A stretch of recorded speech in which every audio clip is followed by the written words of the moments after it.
Bismillahirrahmanirrahim. Assalamualaikum warahmatullahi wabarakatuh. Alhamdulillah. Alhamdulillahi rabbil alamin. Alhamdulillahilladzi khalaqal mauta wal hayata liyabluwakum ayyukum ahsanu amala wa huwal azizul ghafur. Allahumma salli ala sayyidina Muhammad wa ala alihi wa ashabihi ajma'in. Ya Allah, Allahumma aftah lana hikmatak wansur alaina rahmatak ya dzal jalali wal ikram. Allahumma a'inna ala dzikrika wa syukrika wa husni ibadatik. Rabbana atina min ladunka rahmah wa hayyi lana min amrina rasyada. Ya Allah, berkahi majelis ini. Jadikan siapapun yang kau hadirkan, yang menyimak, menjadi hamba ahlul yakin padamu. Hamba yang istiqomah, husnul khatimah. Hamba yang kau kumpulkan ahlul jannah. Taqabbal minna ya karim, innaka antas sami'ul alim. Amin ya Allah. Segala puji bagi Allah yang menyaksikan segala-galanya, yang mengatur pertemuan ini terjadi. Tidak ada satupun yang hadir kecuali Allah yang menggerakkan. Segala puji bagi Allah yang mendengar apapun yang terucap, mengetahui apapun yang ada di dalam hati. Allah tahu segala masalah. Allah tahu setiap jalan keluar, karena segala-galanya adalah ada dalam genggaman Allah Subhanahu wa Ta'ala. Mudah-mudahan kita termasuk hamba Allah yang yakin. Apa kabar? Sudah sembuh?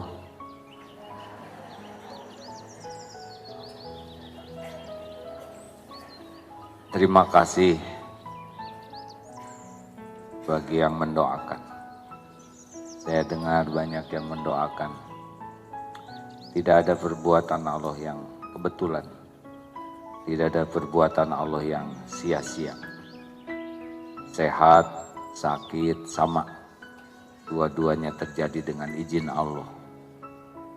Menghadapi sesuatu yang tidak cocok, biasanya orang bersikap 4 hal.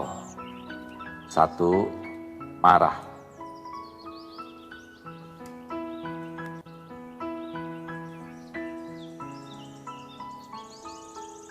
Kalau ada yang tidak cocok dengan keinginan atau ada yang menyebutnya musibah, biasanya ada yang memilih marah. Tidak ridho kepada takdir. Tidak ridho kepada ketentuan Allah tidak akan merubah takdirnya menjadi cocok dengan keinginan, tetapi merubah dirinya menjadi orang yang tidak disukai Allah. Wa man sakhita falahu suqtu. Barang siapa yang murka, marah kepada ketentuan Allah, maka baginya adalah kemurkaan Allah.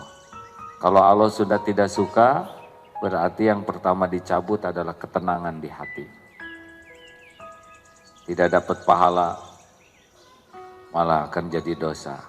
Orang yang memilih tidak disukai Allah, dia pasti menderita. Lebih daripada derita yang dia jalani karena takdir itu. Jadi takdirnya sih tidak akan membuat sengsara, tapi yang membuat sengsara tidak menerima takdir.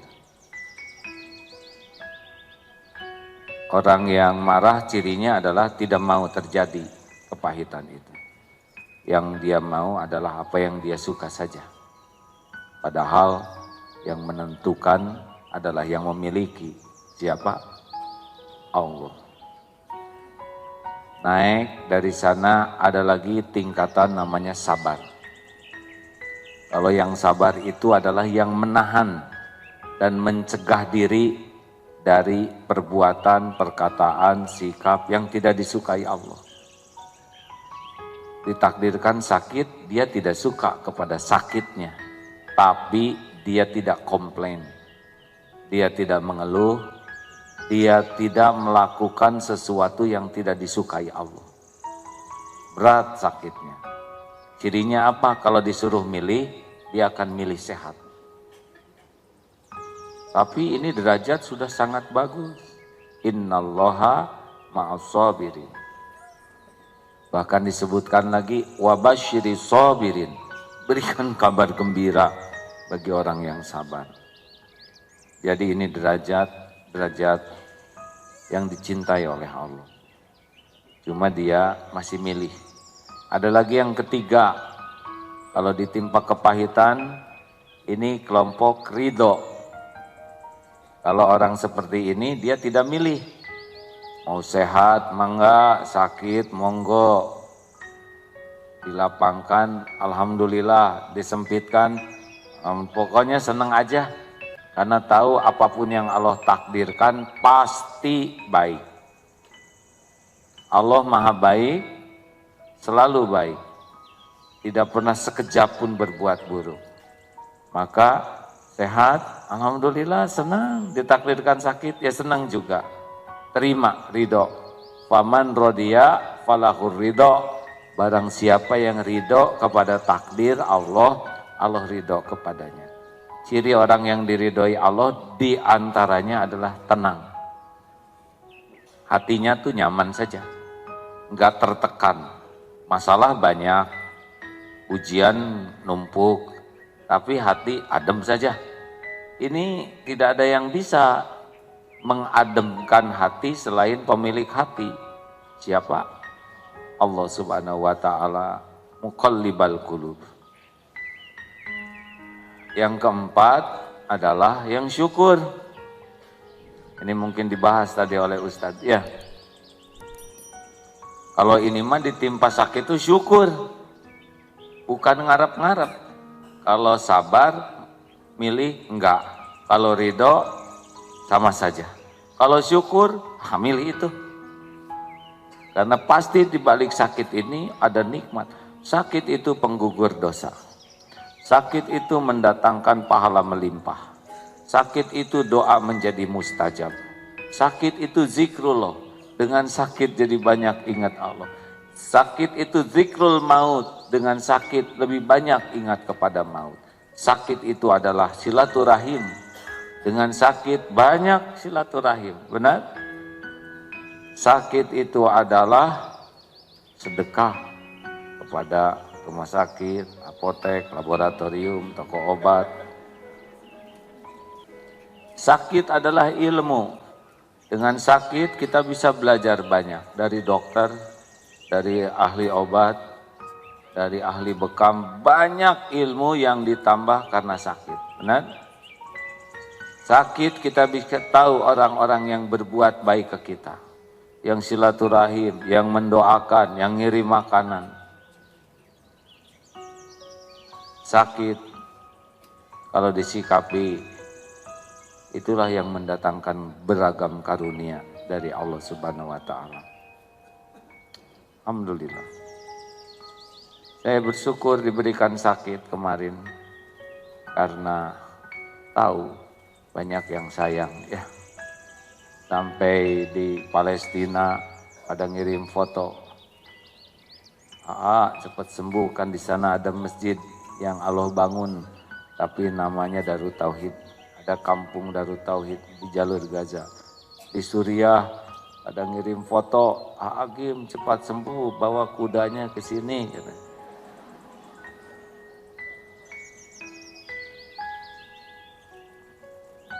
Jadi bisa cuti.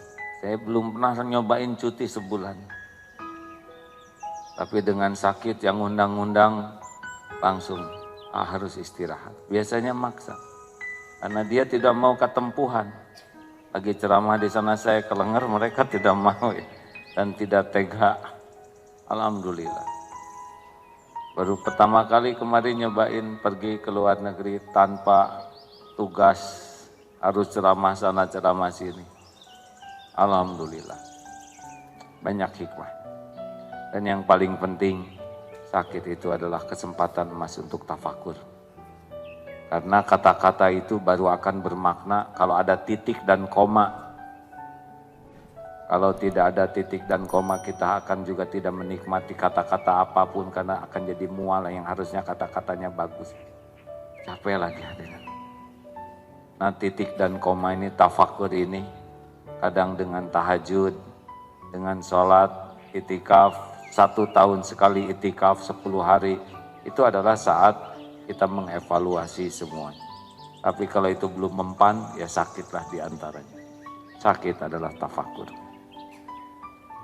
Begitu, mari kita lanjutkan. Nomor berapa sekarang? 111 dulu kita ulang, boleh Ustaz? Fadol. Bismillahirrahmanirrahim. Mata auhasyaka min khalqihi fa'lam annahu yuridu ayyaftaha laka babal unsi bihi.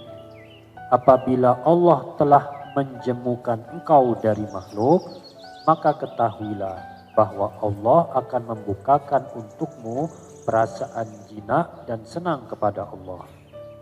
Apabila Allah telah menjemukan engkau dari makhluk, maka ketahuilah bahwa Allah akan membukakan untukmu perasaan jinak dan senang kepada Allah.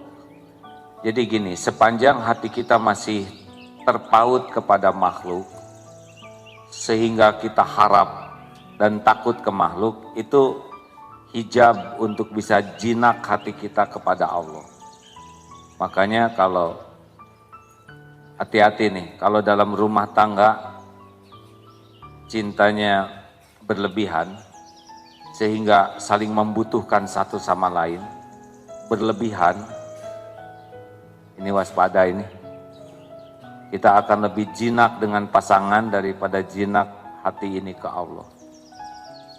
Hati-hati, jangan terpesona oleh kata-kata cinta yang bisa menghijab. Para suami, cobalah nanti ke istri itu, jangan lebay. Ya, jangan istriku,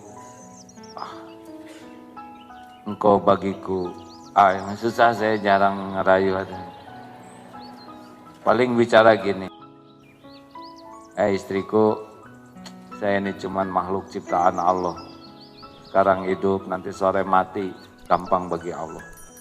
Saya nggak bisa nolong apa-apa kalau Allah nggak memberi kekuatan. Saya juga nggak bisa ngasih apa-apa kecuali Allah yang nitipkan. Udahlah, biasa-biasa aja sama saya. Jangan terlalu cinta. Kalau mau cinta, pol saja sama yang menciptakan, sama yang ngurus setiap saat, sama yang membahagiakan. Saya agak susah membahagiakan dirimu, Is, karena aku pun kurang bahagia.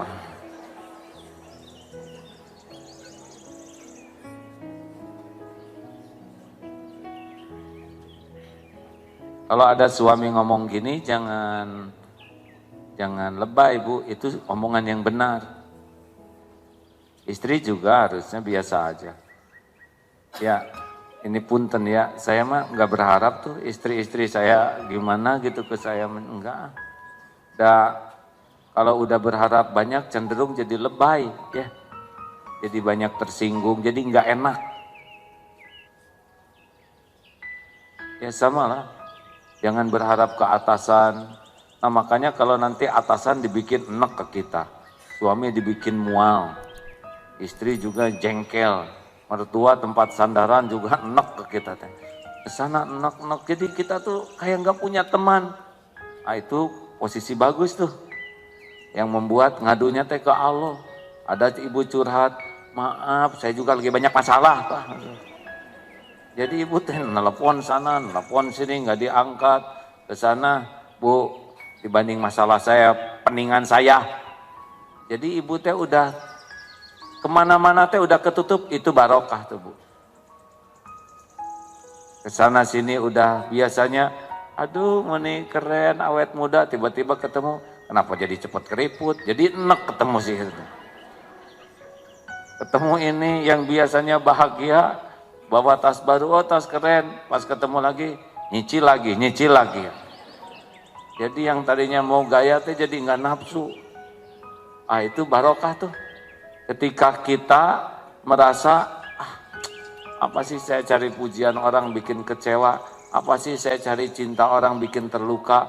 Nah ketika kita udah nggak ngarep-ngarep dari makhluk, itu ciri-ciri kita bakal ngerasakan enaknya dengan Allah.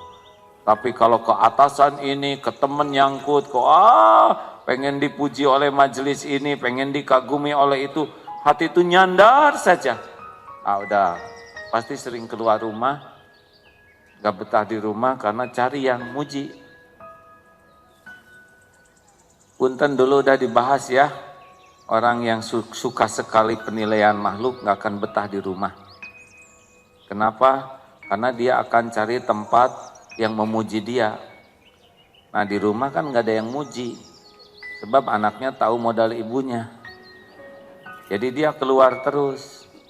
Kalau orang sudah sangat sibuk dengan penilaian orang, pasti ibadahnya juga nggak akan bagus. Dan nggak akan bisa ngurus. Suami nggak keurus, anak-anak nggak keurus. Kalau suaminya tukang jaim, nggak pernah bisa ngurus keluarganya. Pokoknya orang yang Tuhannya penilaian makhluk, dia nggak akan punya kemampuan mengurus dengan benar. Karena pikirannya hanya membangun topeng. Nah itu hijab.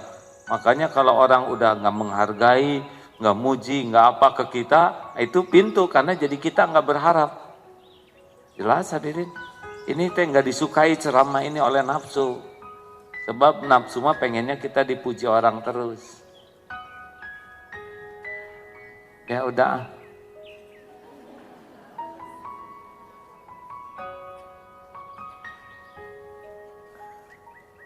Dengar ini ya. Saya tidak ngomong tentang seseorang, tapi ujian berat dengan posisi ini. Saya minta maaf, karena saya anak tentara, jadi sekitar tentara aja yang dibahasnya.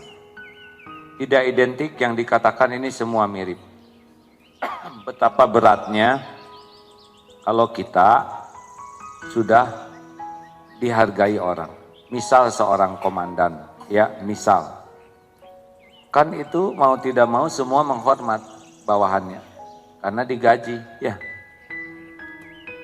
Jalan dikit, duduk. Buka pintu, hormat.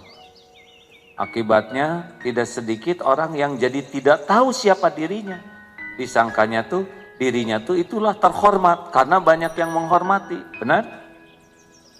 Padahal sholat, ulang betong, Jumatan langka.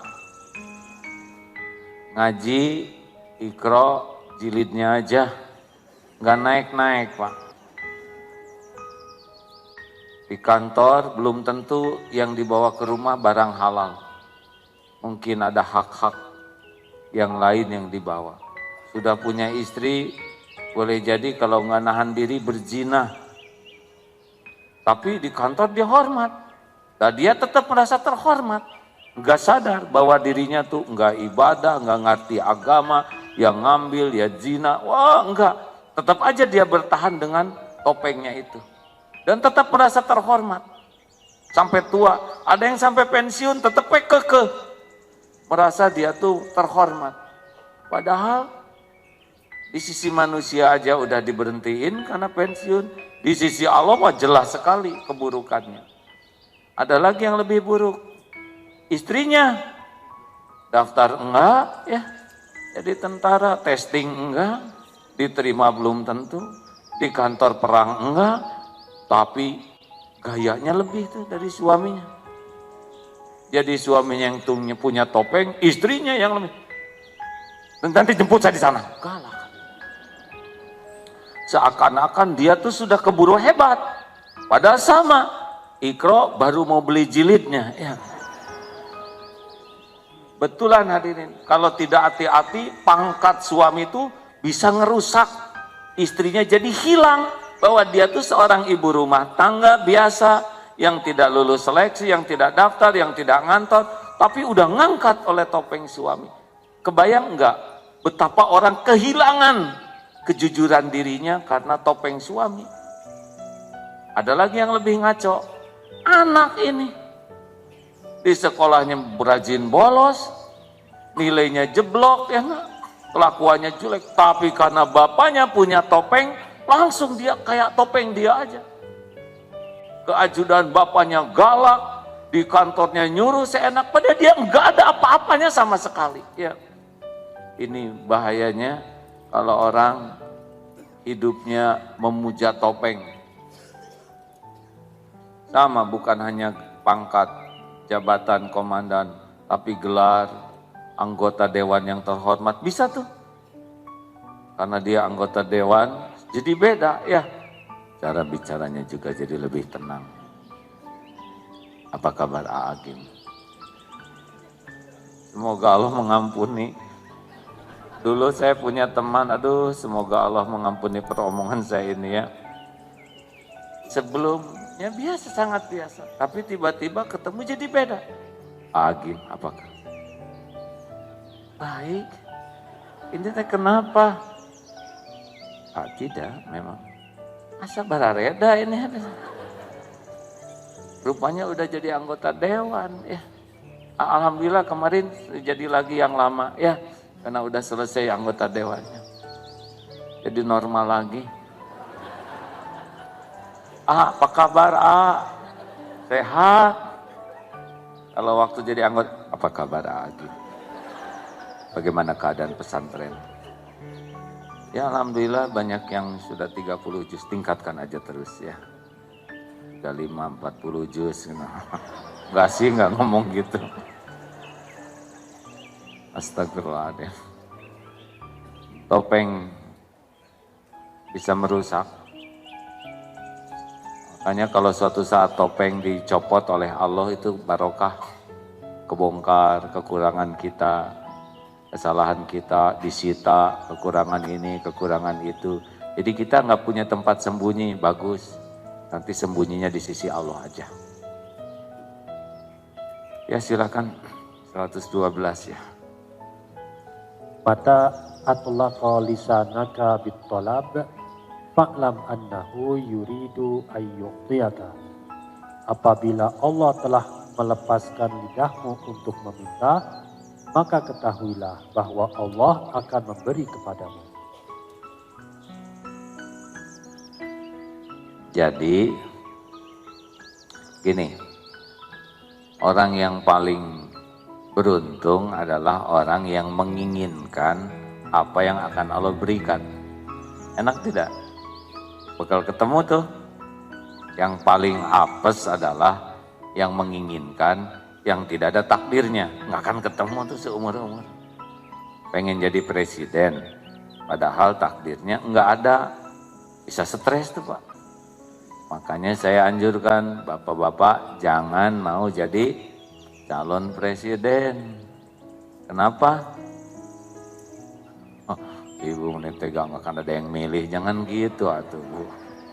Belum tentu ada takdirnya.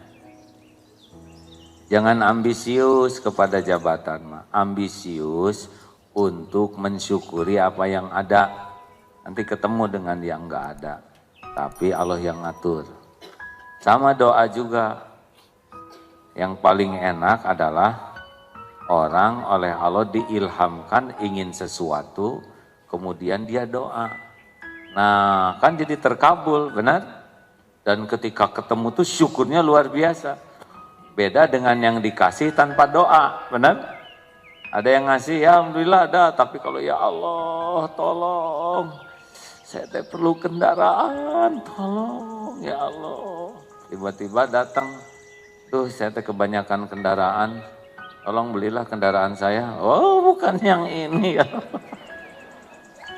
Kalau nggak sanggup beli ya udah pakai aja. Aduh alhamdulillah. Itu syukurnya tuh lebih dalam lagi.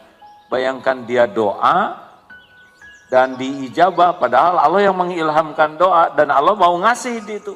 Nah, proses ini tuh membuat ketika dapat karunia tuh dalam sekali syukurnya. Dibanding yang dapat tanpa rasa mohon, tanpa ikhtiar, jadi enteng syukurnya tuh.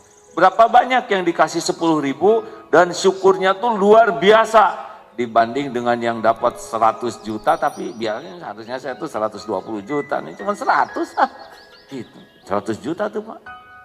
Masih enggak syukur, karena dia inginnya 120. Tapi berapa banyak yang 10.000 saja bisa sujud syukur. Nah, rezeki yang itu syukurnya, bukan pemberiannya. Jelas hadirin?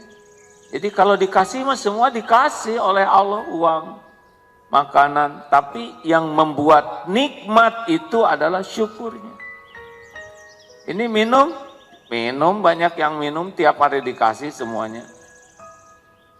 Tapi apakah minum ingat ke Allah, syukur ke Allah, belum tentu.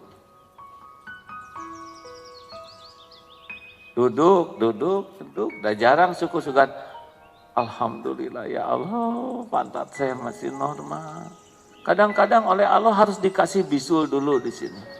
Jadi pas bisul sembuh, oh alhamdulillah, ambeien sembuh. Aduh, kita untuk syukur kadang diambil dulu tuh nikmatnya. Padahal tiap hari udah ada itu nikmat. Ya waktu saya sakit kan, saturasi oksigen di darahnya berkurang. Akibatnya harus pakai oksigen. Saya tanya berapa ini oksigen setabung ini? Kalau isinya aja 45.000. Berapa? 45.000 per liter, Bu? Oh iya ya, bolehlah ya. Terus saya mikir, Bu, aduh, saya kalau bawa oksigen kemana-mana berat itu, Bu, tabungnya tuh. Dipangku berat, didorong berat, kemana-mana pakai selang, asa enggak gaya sama sekali, benar. Itu hanya 2 jam tuh, kalau itu juga di met-met. Kalau boros mah habis. Baru tuh tahu mahalnya nikmat nafas ketika udah pakai oksigen. Coba itu Pak, kita napas tiap hari pakai, awas loh, boros lagi ada, dipakai marah lagi.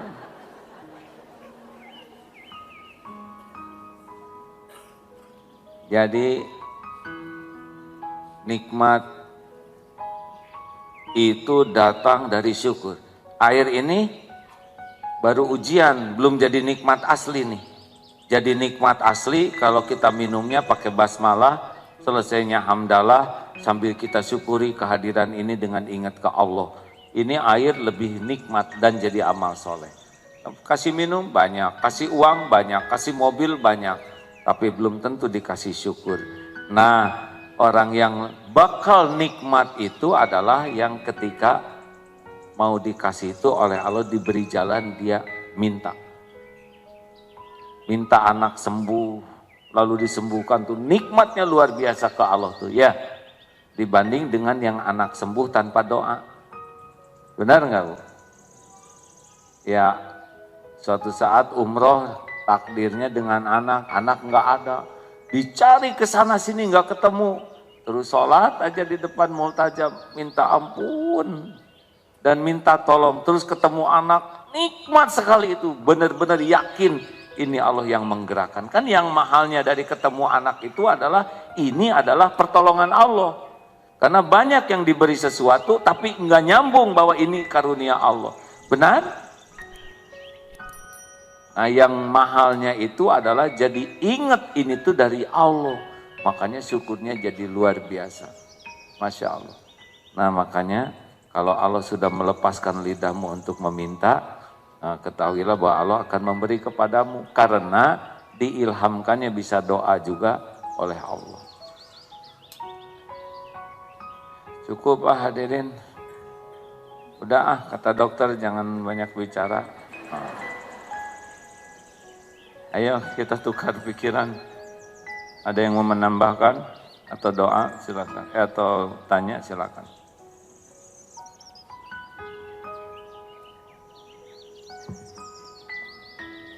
Jadi ada 4 kelompok menyikapi takdir. Satu apa? Karena banyak yang baru datang. Satu, marah. Orang marah tuh bisa dilihat dari status. Ya. Macet. Tol bayar ya bayar tapi macet. Dan tetap aja dimacet. Ya, tidak jadi lancar. Hujan di mana-mana. Itu marah tuh ke Allah tuh. Terserah Allah tuh mau hujan mau enggak, ya kan?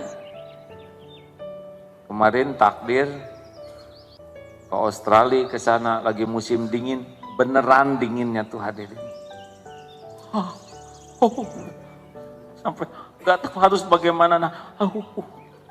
Ke pantai itu bukannya bahagia, udah sembunyi di balik pohon karena memang nggak pakai long john, nggak pakai apa. Dan yang nganter tuh nggak ada lagi Bu. Aduh kemana? Rupanya yang nganter ke toilet. Aduh sengsara kedinginan ya Allah harus bagaimana? Tiba-tiba ada orang-orang bule ngejar-ngejar, ngedeketin. Wah kenapa saya dikejar? Ternyata nyari Pokemon. Aduh. Pokemon bikin kasus ini. Tidak ada yang kebetulan. Masya Allah. Dikasih dingin begitu ya Allah, ya Allah. Tidur selimut bisa 4 lapis, baju 3 lapis, ya Allah, ya Allah. Betapa lemahnya manusia ya, dikasih dingin. Oh ya, mau dengar cerita gosip itu kenapa ada Aagi meninggal? Beritanya apa sih? Sakit atau meninggal? Tergantung Pak teman di WA-nya siapa ya. Boleh saya cerita sedikit? Sebetulnya menurut dokter yang nanganin, dokternya tidak dokter juga, dokternya ini adalah yang dulu yang waktu pernah mesantren tapi sekarang udah jadi spesialis, banyak spesialis apa gitu yang dan memimpin ICU, jadi emang bagian gawat-gawatan dan ini bukan kebetulan. Menurut laboratorium, lab sampai 2 kali diperiksa, baik-baik aja tuh. Hanya kolesterol 225, ini kan cincai katanya ya, untuk umur setua saya gitu ya, tinggal berhenti makan minyak dan olahraga akan turun ya. Tapi entah kenapa waktu itu tiba-tiba drop suhu tuh ya. Udah curiga, saya dingin sekali gitu. Asalnya 34,6. Tapi pada hari Sabtu itu, ketika mulai bertebaran gosip meninggal, itu belum. Ya, maksud saya kejadian dramatisnya belum kejadian. Jadi gosip meninggal keluar duluan. Baru sesudah itu saya jadi stres ya. Enggak. Nah, baru kejadian, ingat tuh hari Sabtu waktu itu. Dokter kan nanya, tuh ngadepin 3 situasi sulit katanya. Dokternya ini nanya bagaimana perasaan AA. 1, pada waktu detak jantung diastol itu yang bawahnya itu 120. Katanya ini jantung bisa pecah kalau begini pembuluh darahnya karena yang bawahnya yang 3 kali diperiksa segitu tapi lolos. Yang kedua dingin, hipo, lolos. Bagaimana perasaan AA menghadapi situasi? Nah besoknya kejadian lebih dramatis lagi, yaitu turun suhu tubuh. Ini saya udah berbaring gitu, udah mulai dingin. Ada dokter di sana, dok saya sudah mulai dingin, pasang termo. Ini di tempat itikaf di masjid. Turun terus, wah sudah 33,9 nih dok. Saya sudah kedinginan. Jangan bawa ke rumah sakit. Apapun yang terjadi saya ingin di sini. Ya, ini amanah. Oh udah mulai pada sedih. Ganti termometer, bisa salah. Ternyata jadi 33,3, udah mulai dingin. Udah, saya pikir ya ini saat akhir hidup saya. Udah pamitan aja, pada nangis sedih. Pokoknya mah ya pesan-pesan sudah ada. Kubur, kalau dikubur saya minta dikubur di Eko Pesantren, ada salah satu pesantren.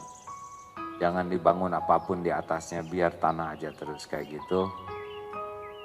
Paling pakai nisan biasa sebagai penanda, gak boleh ada bangunan apapun karena Rasulullah juga menganjurkan begitu. Lalu ya sudahlah, yang ini warisan, yang ini hibah, yang mana udah dicatat sebelumnya udah. Udah pamitan tuh Bu.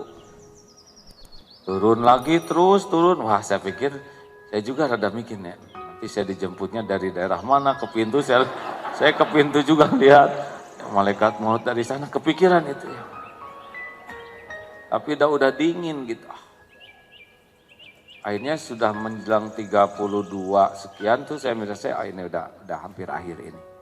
Udah zikir sekuat tenaga. Akhirnya milih mending sholat aja.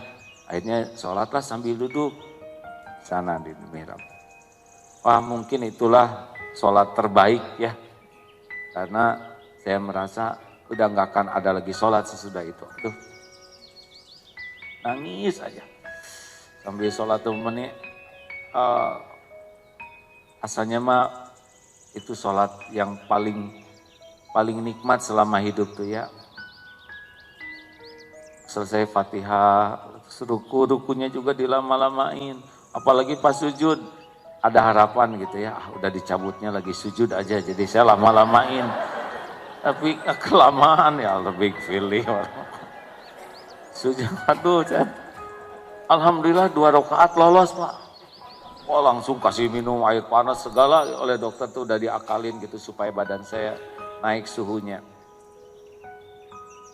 Ya alhamdulillah karena masih kuat, sholat lagi 2 rakaat. Sholat lagi 2 rakaat. Dilama-lamain juga sujudnya. Selesai juga tuh tahiyat akhir teh. Langsung pakai termometer naik 35 derajat suhu. Lolos alhamdulillah. Kata dokter yang itu saya belum menemukan pasien yang hipo sampai 32 bisa naik ke 35 katanya. Selebihnya terus meninggal.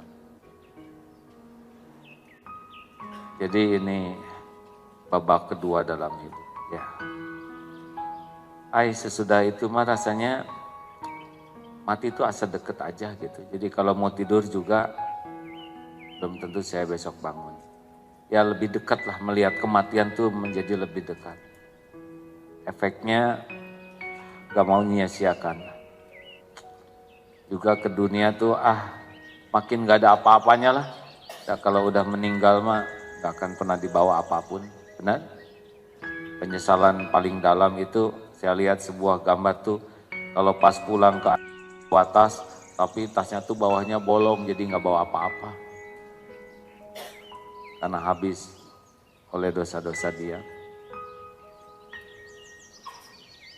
Gak tahu apakah karena banyak yang mendoakan atau tidak. Boleh saya ceritakan sebuah kisah lucunya? Kan itu udah wah Pak Yusuf kalau udah mau datang, wah udah jadi pusing. Saya tahu niat beliau baik, tapi kalau sudah terlalu banyak saya jadi gak bisa istirahat. Akhirnya pulang, kata dokter ke Jakarta aja. Saya tinggal di BSD di Jakarta, hanya pulang. Di BSD ini kan tiap hari waktu Ramadan tuh di rumah tuh selalu ada majelis taklim, baca Quran. Saya dijemput oleh Teh Rini, pulang ke sana, masih tahu tuh ke ibu-ibu pengajian tuh. Ada hoaks yang Agi meninggal itu telah wafat, Abdullah Gimnastiar. Wah kata istri saya, ini hoaks bah, ya kasih tahu tuh. Kirim aja tuh hoaksnya tuh. Sambil di bawahnya dikirim lagi, ini berita tidak benar. Ini Agimnya sekarang pulang. Tapi di tol kan sinyal putus-putus ya. Jadi yang terkirim yang pertama aja. Aduh itu. Bayangkan berita Agim meninggal dari Teh Rini, dari istrinya. Wah jerit ibu-ibu pada nangis. Anak saya juga yang rebutan mainan nangis langsung dipeluk oleh ibu-ibu tadi sangkanya nangisin bapaknya meninggal. Padahal mainannya direbut temennya. Aduh ada aja Allah tuh ya. Bikin tuh ibu-ibu tuh pada nangis peluk-pelukan. Sudah tiada nggak nyangka ya. Padahal itu gara-gara sinyal hadirin. Ya tidak ada yang kebetulan. Udah jangan ngebahas itu aja. Ada pertanyaan silakan. Kalau nggak ada cukup sekian. Ada? Ya. Assalamualaikum warahmatullahi wabarakatuh. Mau bertanya untuk kita sebagai manusia ini, batasan kita untuk meminta tolong atau berharap sama manusia itu sejauh mana? Di samping kita berharap juga sama Allah, gitu. Takutnya kita malah melebihkan di makhluk ininya gitu daripada Sang Pencipta. Jadi bergaul dengan manusia itu 3 kuncinya. 1, walaupun fisik kita dekat ya, tapi jangan berharap apa-apa dari sana untuk keperluan pribadi kita.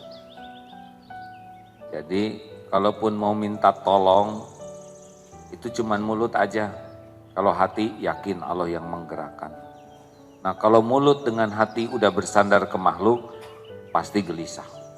Sakit hati, jengkel, marah, karena nyandar ke makhluk. Padahal makhluk la haula wala quwata illa billah. Apa artinya? Tiada daya menolak musibah, tiada daya, tiada kekuatan mendatangkan manfaat kecuali dengan izin Allah. Yang kedua, berharaplah kalau ke makhluk, berharap makhluk jadi dekat ke Allah. Misalkan punya istri, Jangan mengharapkan dicintai, dihormati, enggak usah diterima kasih, dibelas budi, enggak bisa, enggak usah ngarep-ngarep itu. Ngarep-ngarep istri jadi istri solehah, jadi ahli ibadah, jadi akhlakul karimah, itu boleh berharap seperti itu ke makhluk. Ya. Yang ketiga, berharaplah diri kita manfaat. Nah itu deh. Lihat aja, kalau lagi galau pasti banyak berharap ke makhluk.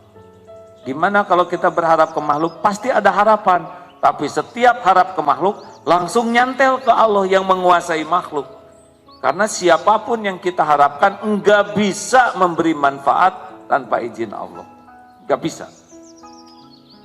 Enggak bisa. Setiap makhluk itu dalam genggaman Allah. Kalau Allah nolong, nanti dia digerakkan oleh Allah nolong kita. Kalau Allah enggak nolong, enggak bisa. Walau kita udah menghibah, bersujud, bersimpuh, memelas, enggak. Kalau Allah enggak aja. Makanya jangan pernah menghibah ke makhluk ya. Lempeng aja. Kalau mau pinjam uang misalkan ya, lagi susah sekali. Pak, saya sedang diuji untuk bayaran anak 2 bulan belum terbayar. Saya berniat pinjam uang. Tapi hati, ya Allah, Engkaulah yang menentukan rezeki dari manapun yang Kau kehendak. Kalau memang takdirnya lewat Bapak, alhamdulillah saya bersyukur. Tapi kalau memang tidak ada, saya pun bersyukur. Maaf ya Dek, saya nggak bisa nolong, anak saya juga 12 bulan belum saya. Ya Pak, saya minta maaf. Ya. Lempeng karena tahu Allah yang menggerakkan. Ya. Makanya kalau ngomong tuh jangan menghibah, jangan memelas. Minta pekerjaan atau minta apa, enggak usah memelas karena enggak ada gunanya. Memelas tuh ke Allah aja. Sama, para wanita jangan suka lebay di hadapan suami, ya. Kalau ada apa-apa, mama enggak kuat, mama mau pingsan. Ya sok aja tuh, ya. Masa mau pingsan ngomong, ya. Tinggal kelepok gitu. Anak-anak, ibu mau pingsan dulu ya. Yang sholat-sholat, yang ngaji-ngaji. Bapak juga kamu sholat aja sana. Pasti si ibu yang bergetar teh kalau nggak ada yang lihat bangun sendiri ya. Dan lebay itu kalau ada yang lihat. Itu deh, coba dilatih ya. Ini tidak segampang ngomong dan tidak segampang mendengar. Harus ada latihan. Pokoknya kalau galau pasti nyandar. Dan nikah belum? Alhamdulillah belum. Ya, alhamdulillah. Udah ada calonnya belum? Belum, Mak. Ya. Sing sabar ya. Tenang deh, ini obrolan kita didengar oleh Allah ya. Jangan minta sama saya ya. Minta sama Allah we. Allah Maha mendengar. Ya gitu. Jangan menghibah intinya itu. Oh iya, 3-4 malam yang lalu, tengah malam saya mimpi, panjang mimpinya tuh. Mimpi jalan-jalan dengan Freddy Budiman. Oh iya, padahal saya di masjid ini. Panjang itu. Tapi di dalam mimpi itu baik orangnya tuh, senyum, ramah. Saya nggak ngerti ini, nggak pernah kepikiran bakal mimpi ini ya nggak. Jalan, kalau nggak salah ke musola, sholat. Jam 3 itu bangun. Kenapa Freddy Budiman? Ada apa? Siapa orang ini? Pas buka aja di internet, ternyata jam 12.40 tuh lagi ditembak, sedang ditembak hukum mati itu. Di sana ditembak, di sini mimpi sama saya. Saya berharap husnul khotimah ya. Terus browsing, dibandingkan foto-fotonya zaman masih pakai itu, terus terakhir ini kan sudah berjanggut, di sininya ada keningnya juga hitam bekas sujud. Lalu Ramadan kemarin juga katanya 10 kali hatam Quran. Oh, aneh jeleb. Kita mah ya begitulah ya. Saya jadi ingat dalil innallaha yuhibbut tawabin wa yuhibbul mutatahhirin. Sesungguhnya Allah sangat mencintai orang yang bertobat dan mensucikan diri. Jadi dosa udah besar sekali, tapi tobat, maka ampunan Allah lebih besar daripada dosa apapun yang dilakukan. Kalau dia tobat ya, kecuali mati dalam keadaan musyrik. Lalu kegembiraan Allah melihat orang tobat di dalam hadis sahih kan seperti orang yang di padang pasir dengan kendaraannya lalu hilang kendaraan itu, unta dengan perbekalannya dicari nggak ketemu sampai putus asa, lalu dia berbaring di bawah pohon pasrah. Ya sudah, saya mau bekal mati ini mah. Dan nggak ada kendaraan, nggak ada makanan. Udah pasrah, tiba-tiba datang itu untanya dengan perbekalannya, luar biasa bahagianya, luar biasa senangnya, gembiranya, sampai keceletot, ya Allah engkau hambaku, aku Tuhanmu. Ini keceletot luar biasa fatal hadirin, saking gembira. Nah Allah lebih gembira dibanding kegembiraan orang itu melihat hambanya bertobat. Ini saya tidak tahu apa yang sesungguhnya terjadi. Tapi hati kecil saya merasa, gak tahulah, mungkin tobatnya ini tobat yang sungguh-sungguh ya. Katanya ketika dikeluarkan dari selnya menjelang dihukum mati itu, sholat, zikir aja. Dan minta tidak ditutup wajahnya, dibawa kemudian ditembak. Dan dia juga sudah yakin bahwa yang bisa mematikan Tuhan hanya Allah saja. Syariatnya lewat malaikat maut. Dan nyawa itu tidak akan ketukar waktunya. Walikulli ummatin ajalun fa'idha ja'a ajaluhum la yastakhiruna sa'ata wala yastaqdimun. Tidak bisa diakhirkan, tidak bisa dimajukan. Gitu. Ini saya sudah kemana-mana nih ceramahnya. Ke mimpi, ke mati, jadi aduh. Sok, ada lagi pertanyaan? Silakan. Di hadapan Allah bagaimana? Di dalam Islam ada hukuman mati, Bu. Yang penting mah husnul khotimah. Sahabat Nabi juga banyak yang terbunuh, gak kurang solehnya. Tapi itu yang jalan husnul khotimah. Saya juga pernah lihat tayangan hukum gantung Saddam Hussein. Itu kan, asyhadu alla ilaha illallah, asyhadu alla ilaha illallah. Terus saja diajak syahadat. tiba-tiba asyhadu alla ilaha illallah asyhadu anna muhammadar rasul, langsung jatuh, dah nggak kelihatan. Ya udah, ada meninggal sama di mana-mana juga yang nyebutnya malaikat maut. Ya, kan masih ingat 3 misteri kematian apa saja? 1, waktu. 2, tempat. 3, cara. Saya juga kalau belum waktunya mah hidup lagi ya. Bukan hidup lagi. Alhamdulillah masih hidup.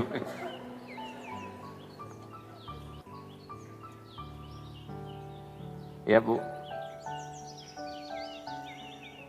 Boleh pakai mikrofon.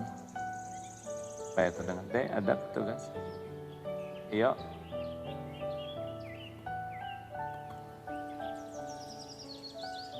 Assalamualaikum. Di sini ada dibahas mengenai hadis Rasul dari Anas bin Malik yang berkata bahwa Rasulullah pernah berkata apabila Allah kasih sayang kepada seorang hamba maka dituangkan kepadanya bala.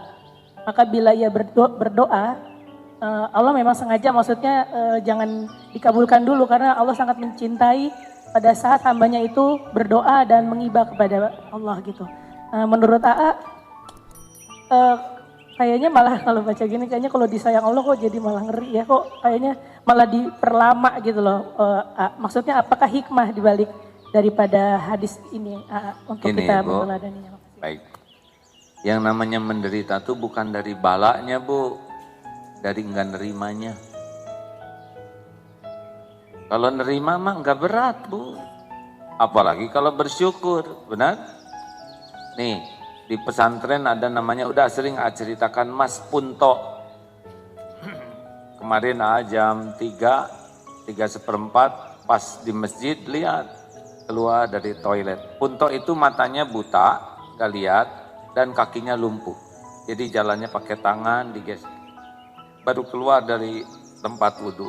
Perhatikan, Mas Punto nggak tahu ada orang di sana karena nggak lihat. Terus jalan, geser, meraba-raba. Saya kira mau nyebrang, aduh udah malam nyebrang jalan, gak kelihatan kan di bawah dan dia juga gak lihat lagi. Tapi takdirnya saya ada di sana, udah pasti Allah yang ngatur.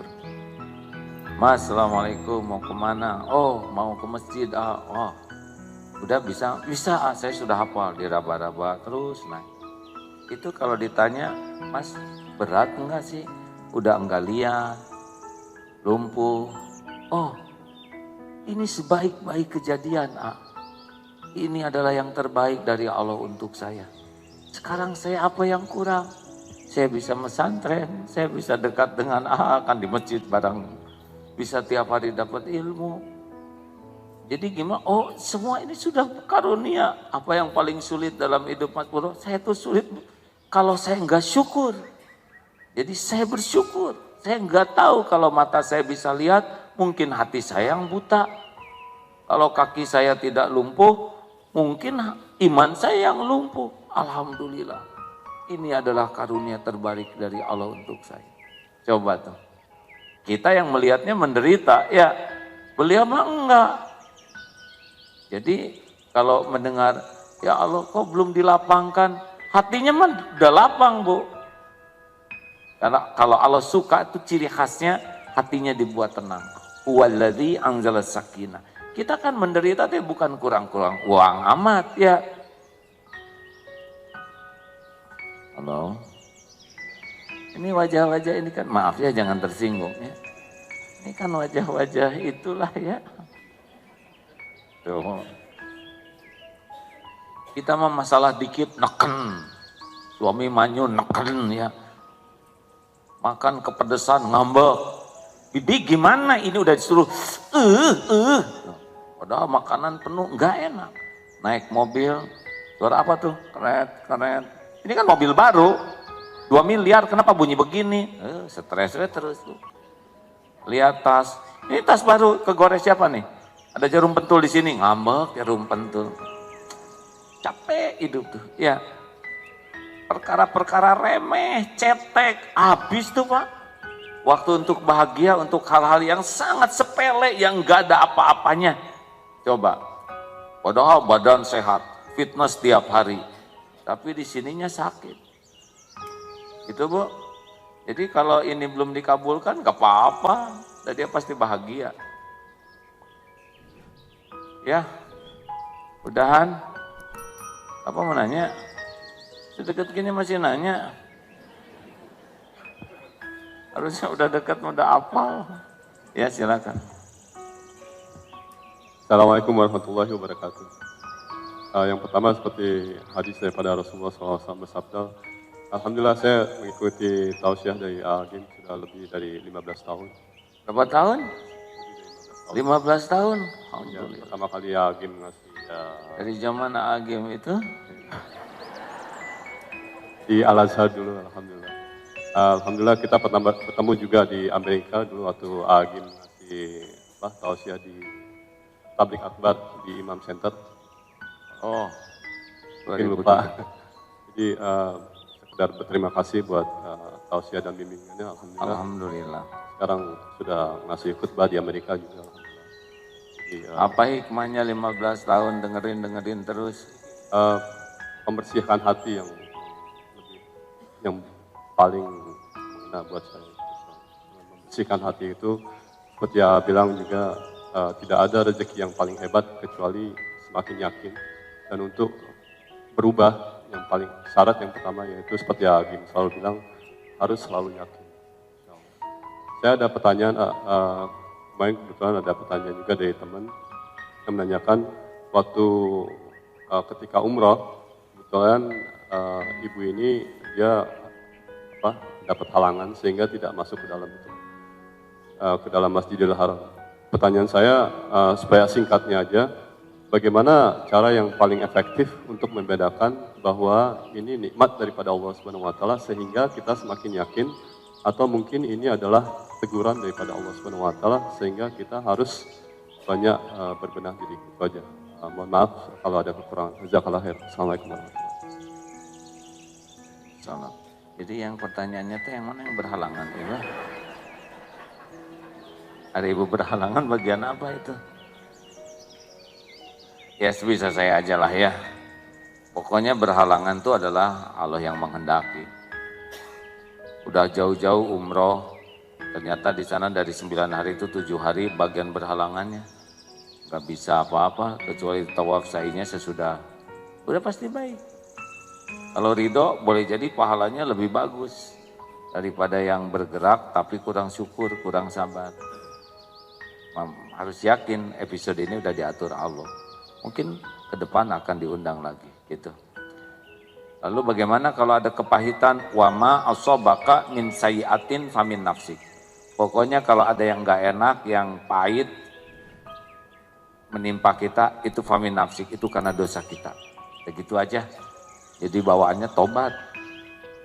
Nah orang tuh gak bisa tobat kalau kita merasa sebagai korban, bukan sebagai penyebab kepahitan. Misal gini, kita kecopetan.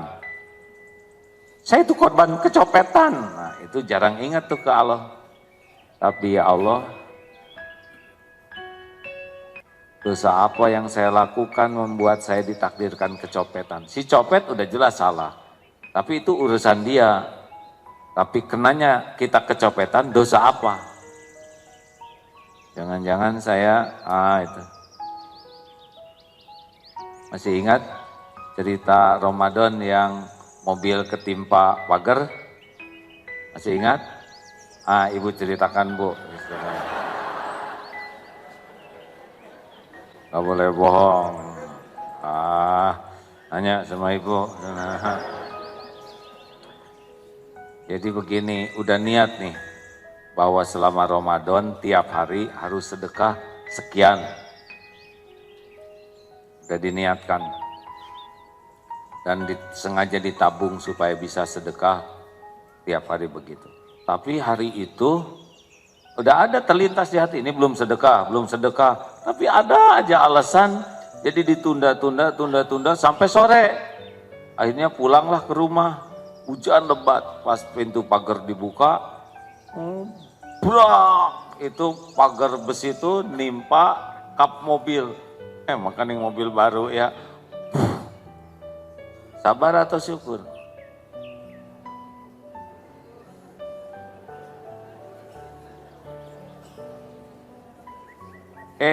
Syukur nggak nimpas anak yang biasa jemput di pagar. Biasanya kalau pulang anak suka ada di depan. Ini hujan, alhamdulillah. Brak, syukur cuma nimpa mobil, nggak nimpa sopir, nggak nimpa saya. Benar? Untung cuman kapnya aja. Belakangnya, dalamnya masih utuh. Terserah mau lihat yang mana. Kalau sibuk lihat kap gepeng, nyelek di sini. Telepon aja, potret, kirim ke yang bagian ini nggak diasuransi Pak. Hebatnya tuh ya. Jadi rada nyeleknya tuh. Telepon, berapa ini untuk kerusakan begini? Masya Allah, itu persis harganya 10 kali lipat niat sedekah Pak. Gara-gara nggak dikeluarin tuh oleh Allah, sekali diambil, keluar tuh Pak. Astagfirullah, akhirnya lancar aja. Pas mau bayar, kata yang memperbaiki, nggak usah bayar, ini sebagai khidmat saya ke guru. Gitu tuh. Jadi memang jangan ditunda kalau udah niat berbuat baik. Bisa diambil kesempatannya oleh Allah. Gitu. Langsung sekarang keluarkan. Ayo penutup. Tadi satu itu Bu. Kapan mau umroh sama-sama? Mau enggak? Ya alhamdulillah. Tidak nyebut mau mah nggak usah bayar ya. Mau ke sana sama-sama? Ada umroh gratis sama-sama, tapi ya ketemuannya yang agak jauh tuh. Di depan Masjidil Haram. Insya Allah bulan Desember kita upayakan. Jadi ada yang nanya, kalau dengan MK Travel teh gini-gini ya. Orang teh rezekinya beda-beda. Maaf ya Bu, sebentar ya Bu ya. Ada yang memang Allah titipi rezeki dan pengen bintang 5, kita nggak usah rewel. Duitnya duit dia, ya kenapa kita yang rewel? Coba kalau bintang 5 2,5 ewang, ya kan? Ya bintang 2,5, saya bintang 2,5 kan jadi berdua. Nggak usah gitu, biar itu ke sana. Nah kita ada bintang 4, ada yang paket berkah, dan sekarang ada yang paket hemat bersama dompet peduli umat. Jadi jangan terlalu percaya kepada umroh yang terlalu murah, yang pesawatnya aja nggak kebeli. Itu pasti bermasalah itu. Ya, saya sering sekali mendapat berita menyedihkan. Sudah dia bayar, ngajak orang bayar, lalu tidak berangkat. Hanya karena nyari murah. Semurah-murahnya kalau menurut yang saya dengar dari Depak itu $1.700 yang wajar itu tuh ya. Kalau sudah terlalu murah, mungkin gimana ya, saya tidak begitu mengerti, tapi itulah. Nah Ibu, tinggal dolarnya dolar apa ya, cari dolar Hong Kong yang rada murah. Ketawanya jangan begitu Pak ya. Kalau mau insya Allah bulan Desember. Kalau yang agak murah itu biasanya hotelnya tidak terlalu dekat dengan masjid. Tapi hikmahnya banyak itikaf. Dah hoream pulang ya. Kalau hotelnya terlalu dekat, tidak jarang sholatnya juga di lobi hotel. Karena telat terus turun ke masjidnya Pak. Ini berdasarkan pengalaman yang ngomong ya. Silakanlah ya, sesuai rezeki masing-masing. Bulan Desember mau berangkat, alhamdulillah sekarang yang daftar sudah 400 orang. 13 bis, jadi tinggal 2 bis lagi. Kalau mau ikutan, cari harga yang mana aja, yang penting bayar ya. Udah bayarnya juga Allah kalau mau ngebayarin mah ya hadirin. Punten. Sebagian besar yang umroh tuh nggak pada bayar masing-masing. Ada yang dibayarin suaminya. Asli loh Bu. Ada yang dibayarin mertua. Ada yang dibayarin anak. Dibayarin kantor. Ini baru kemarin dari Papua. ngebayarin 7 orang sekaligus. Beliaunya mah nggak berangkat, tapi hobi sekali membayarkan umroh 7, kadang 10. Saya lagi dapat uang, titip dong umrohkan 10 orang, pilihkan siapa aja. Oh, jangan ngacung ya. Sampai begitu tuh, beliau mah sibuk, tapi bisa mengumrohkan, semoga dapat pahalanya. Jadi kalau perhatikan, mungkin sekitar 85% lah, 90% yang berangkat itu nggak ngongkos sendiri, diongkosin. Hakikatnya diongkosin Allah, tapi lewat siapa aja. Banyak sekali yang nggak kebayang bekal berangkat, tapi kalau Allah ngundang ada jalannya. Ya, silakan Bu. Assalamualaikum A. Waalaikumsalam warahmatullahi wabarakatuh. Pertama saya mengucap syukur pada Allah dengan kesehatan AA kembali. Alhamdulillah. Sehingga kami dapat mendengar tausiah-tausiah AA. Lalu yang saya tanyakan, bagaimana mencari kebahagiaan untuk diri kami sebagai orang tua menghadapi berbagai masalah, terutama mungkin anak yang ada saja yang membuat kami resah begitu. Lalu yang kedua mengenai yang menghukum mati itu Pak, eksekutornya itu bagaimana di hadapan Allah mungkin mereka juga dosanya atau bagaimana begitu Terima kasih. Ini kematian lagi. Assalamualaikum warahmatullahi wabarakatuh. Bu, yang kedua nanti dululah ya. Saya jadi tara regang begini Bu. Tentu Al-Gojo itu karena tugas. Dalam Islam adalah hukum mati Bu. Bahkan yang berzina sudah berkeluarga tapi berzina itu hukum dalam Islam itu dirajam. Dirajam itu ditanam tubuhnya, yang disisakan kepalanya aja, dan masyarakat orang-orang boleh ngelemparin sampai meninggal. Kalau udah berumah tangga, zina itu hukuman matinya. Dan itu dilakukan di lapangan sehingga nggak ada berzinahan. Karena orang udah tahu hukumannya. Di Indonesia, bisa merajalela berzinahan. Akibat hukum tidak tegak ya. Nah kalau hukuman itu dalam syariat Islam, tentu yang melakukannya juga kalau niat dan caranya benar, malah berpahala Bu. Kalau itu merupakan hukum yang ditegakkan sesuai syariat gitu Bu. Saya hanya bisa sampai ke sana ya. Orang tua, kalau orang tua amalannya satu, tobat. Jangan sampai selama kita ngedidik anak belum jadi contoh yang baik, tidak mendidik dengan cara yang benar, tidak menafkahi dengan yang halal barokah, itu harus tobat. Yang kedua, bicara dengan anak itu ud'u ila sabili rabbika bil hikmah, dengan cara yang hikmah ya. Pakai hati, karena yang paling penting obrolan itu adalah obrolan yang pakai hati. Mungkin sudah tahu teknik bicara jadi dekat dengan orang kan 3. 1, aman. Jadi kita tuh kalau ngomong tuh tidak membuat orang merasa tidak aman dengan kita. Yang kedua, suportif, selalu membangun. Jadi tidak menghakimi tapi membangun.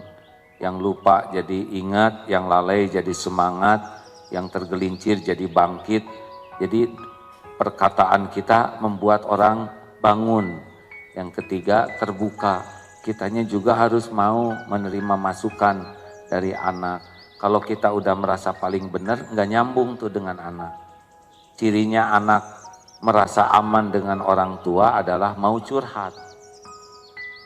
Kalau anak udah, ya Bu, baiklah Bu, terima kasih ya Bu, ya Bu. Nah itu udah bermasalah nantinya tuh. Karena anak ini akan cari tempat curhat yang lain. Untung kalau curhatnya ke orang soleh, ke bawah soleh. Kalau curhatnya ke orang salah, ke bawah salah. Yang ketiga, carikan lingkungan yang baik buat anak. Karena lingkungan itu berpengaruh kepada seseorang. Yang keempat, usahakan terjamin pakaian makanannya halal. Yang kelima, perbanyak doa Bu. Kita mah nggak bisa ngebulak balik hati anak. Yang kuasa cuman Allah. Jadi ibu banyak sholatnya aja. Tiap ingat anak, sholat. Sholat apa? Nyolatin anak? Bukan ya. Minta pertolongan Allah dengan sholat. Udah ya kata dokter, saya nggak boleh banyak bicara. Ini kalau udah jam 12, jam 2 teh kayak lowbat itu, baterai itu berkurang cekot. Alhamdulillah ya. Mari kita berwakaf hadirin. Infak, sedekah, mudah-mudahan sebagai syukur. Jangan ragu-ragu ya, ingat ceramah yang tadi ya. Mudah-mudahan ini penolak bala, pembuka rezeki yang lebih berkah, diundang ke Baitullah. Jadi haji, hajah, mabrur, mabrurah, dan diberikan istiqomah. Silakan.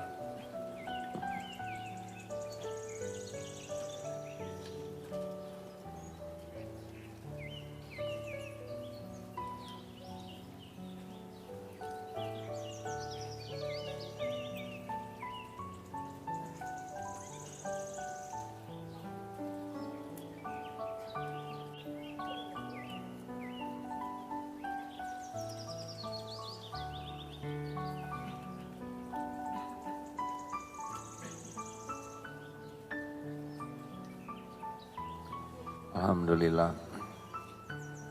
Sambil kita baca Al-Quran ya. Al-Fatihah. A'udzu billahi minasyaitonir rajim. Bismillahirrahmanirrahim. Alhamdulillahi rabbil alamin. Ar-Rahmanir Rahim. Maliki yaumiddin. Iyyaka na'budu wa iyyaka nasta'in. اهدنا الصراط المستقيم صراط الذين أنعمت عليهم غير المغضوب عليهم ولا الضالين آمين يا الله. Ayat kursi.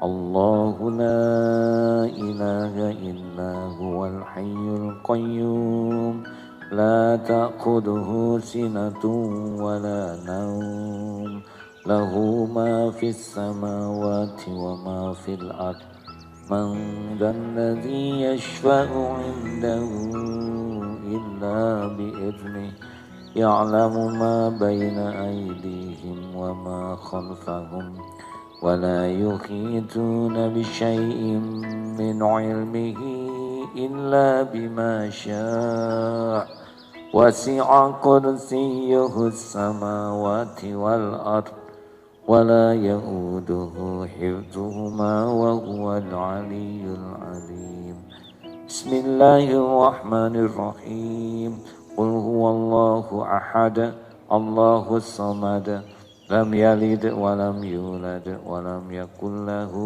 كفوا أحد بسم الله الرحمن الرحيم قل أعوذ برب الفلق من شر ما خلق ومن شر غاسق إذا وقب ومن شر النفاثات في العقد ومن شر حاسد إذا حسد بسم الله الرحمن الرحيم قل أعوذ برب الناس ملك الناس إله الناس من شر الوسواس الخناس الذي يوسوس في صدور الناس من الجنة والناس اللهم صل على سيدنا محمد وعلى آله وأصحابه أجمعين.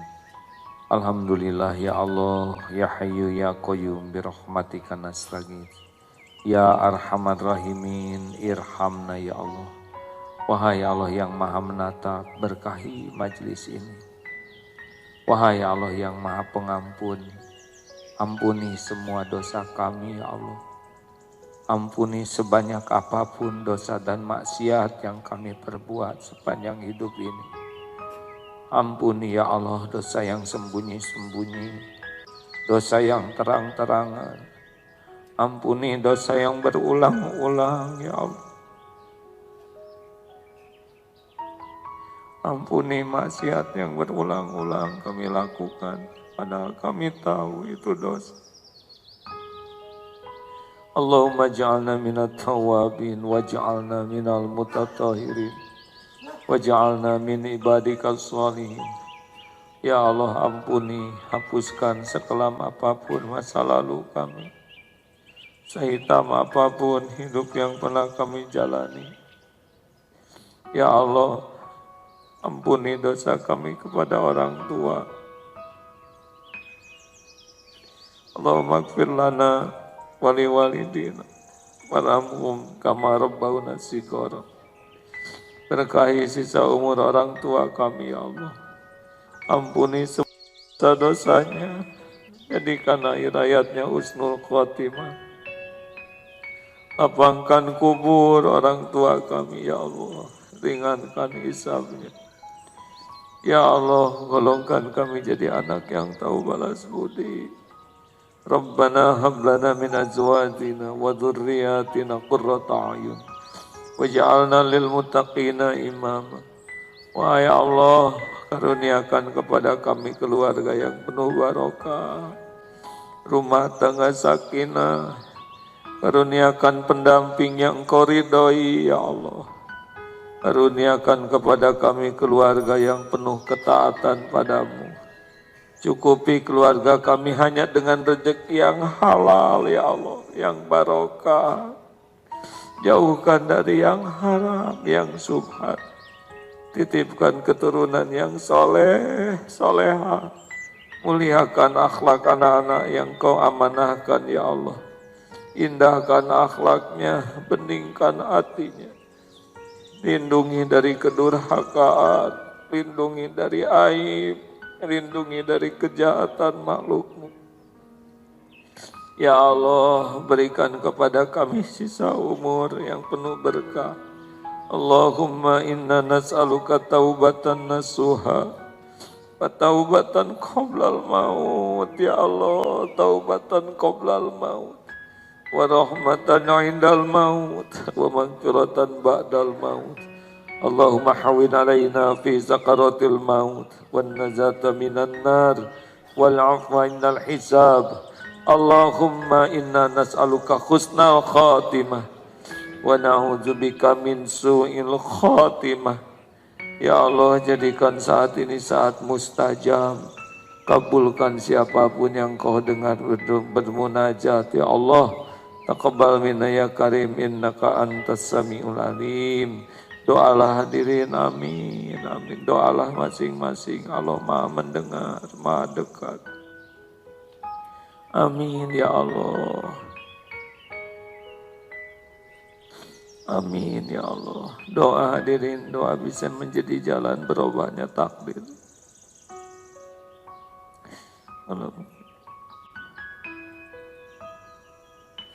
Ya Allah, berikan kesembuhan yang sedang sakit, ya Syafi. Berikan jalan keluar yang sedang dihimpit masalah, ya Fatah. Bukakan rezeki yang halal barokah. Lepaskan dari lilitan hutang, ya Allah. Mudahkan pekerjaan yang berkah. Jauhkan dari apapun yang menjadi bala wal fitnah. Allahumma gfir lil mu'minina wal mu'minat wal muslimina wal muslimat al ahya'i minhum wal amwat. Rabbana atina fid dunya hasanah wa fil akhirati hasanah wa qina adzabannar. Subhana rabbika rabbil izzati amma yasifun. Wassalamun alal mursalin walhamdulillah. Terima kasih. Doa akhir majlis. Subhanakallahumma bihamdik asyhadu an la ilaha illa anta astaghfiruka wa atubu ilaik. Assalamualaikum warahmatullahi wabarakatuh.